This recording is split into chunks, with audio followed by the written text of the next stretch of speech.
എനിക്ക് ഫോട്ടോസൊക്കെ എടുത്തു തന്നിട്ട് അമ്മ നില്ല് ഞാൻ നല്ലപോലെ എടുത്തു തരാന്നൊക്കെ പറഞ്ഞിട്ടുണ്ട്. ഞങ്ങളാണെങ്കിൽ പള്ളിയിൽ ഒരു ചെറിയ ചടങ്ങിന് വന്നിട്ട് ഞാൻ കഴിഞ്ഞ് പള്ളിയും പൂട്ടി ആൾക്കാരും പോയതിനു ശേഷം ഞങ്ങൾ 1-2 ഫോട്ടോ വീഡിയോ ഒക്കെ എടുത്തിട്ടുണ്ടായിരുന്നു. ഇവ എടുക്കണേ എന്താണെന്നൊന്നും അറിഞ്ഞു കേട്ടോ. ലാസ്റ്റ് കാണാം സത്യം പറഞ്ഞാൽ ഇവിടെ നിൽക്കാൻ വയ്യാത്ത ചൂടായിരുന്നിട്ടാ. ഇവിടെ ചെരുപ്പിട്ട് നിൽക്കാമെന്നൊന്നും എനിക്ക് അറിഞ്ഞൂടെ. എനിക്കാണെങ്കിൽ എങ്ങനെയെങ്കിലും ഇവിടുന്ന് ഓടിയാൽ മതി, അത്രയ്ക്ക് ചൂട്. പോണ വഴിക്ക് കരിമ്പൻ ജ്യൂസും കുടിച്ചായിരുന്നു. എനിക്കാണെങ്കിൽ വീടെത്തിയപ്പോൾ ഈ മേക്കപ്പ് ഒക്കെ പോകുമെന്ന് പേടിയായിരുന്നു. സത്യത്തിൽ ഈ ട്രാൻസ്പെറന്റ് കവർ വെച്ച് പിടിച്ചപ്പോൾ ഒരു തുള്ളി പോലും മേക്കപ്പ് പോണില്ല, കണ്ടില്ലേ? അത് ഞാൻ എടുത്ത നമ്മുടെ ഫേസ് സ്കാനറുടെ സ്റ്റോപ്പ് മേക്കപ്പ് ഫിക്സർ ആണ്. ഇത് 12 മണിക്കൂർ long lasting makeup setting spray ആണ്. Dewy shimmery gold flow finish തരുമേ. ഹൈഡ്രേറ്റിക്കും നോൺ സ്റ്റിക്കും വാട്ടർ പ്രൂഫും ഒക്കെയാണ്. കംഫി കൂടിയാണ്. പിന്നെ നമ്മുടെ ഫേസസ് കാനഡയുടെ ഹൈഡ്രാ മാറ്റ് ഫൗണ്ടേഷൻ ഇട്ടാ. ഇതാണെങ്കിൽ ഞാൻ 3-in-1 അപ്ലൈ ചെയ്തിട്ട് ഇതൊരു ഫൗണ്ടേഷനും SPF 30+ മോയ്സ്ചറൈസർ കൂടിയാണ് കേട്ടോ.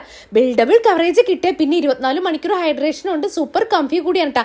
ലാസ്റ്റ് ആയിട്ട് ഞാൻ ഈ മേക്കപ്പ് ഫിക്സർ യൂസ് ചെയ്ത് എന്നിട്ട് ഞാൻ ആ കവർ വെച്ചിട്ട് നോക്കിക്കാണ്. ഒരു കുഴപ്പമില്ല, നല്ല അടിപൊളി പ്രോഡക്റ്റ് ആണ്. ട്രാൻസ്ഫർ ആയതേ ഇല്ല, അടിപൊളിയായിട്ട് റിസൾട്ട് ഉണ്ട്. പ്രോഡക്റ്റ് ഞാൻ മുകളിൽ ടാഗ് ചെയ്തേക്കാം. Flipkart, Amazon, Nykaa, purple available ആണ്. ഇന്നത്തെ വീഡിയോ ഇത്രയുള്ളേ.